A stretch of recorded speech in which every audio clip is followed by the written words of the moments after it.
sarà Busto Arsizio-Novara, una delle due semifinali di Supercoppa italiana. Battuto il Bisonte Firenze al tie break, dopo una partita sudatissima per entrambe le compagini. La fatica si è fatta sentire a più riprese senza però incidere più di tanto sulla qualità del gioco.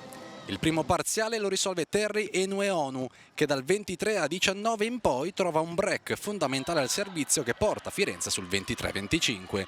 Secondo set a senso unico, con Novara che gestisce senza intoppi fino al 25-16.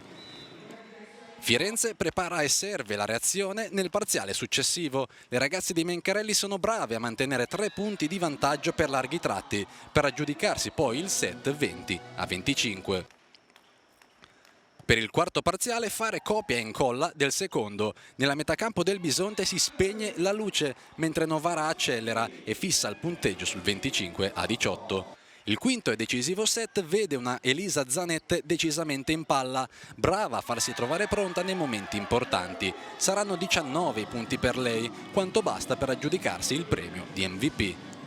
Novara tocca il 15-12 finale e può così chiudere la valigia per la prossima fermata. Vicenza ad aspettarla, c'è la Final Four di Supercoppa.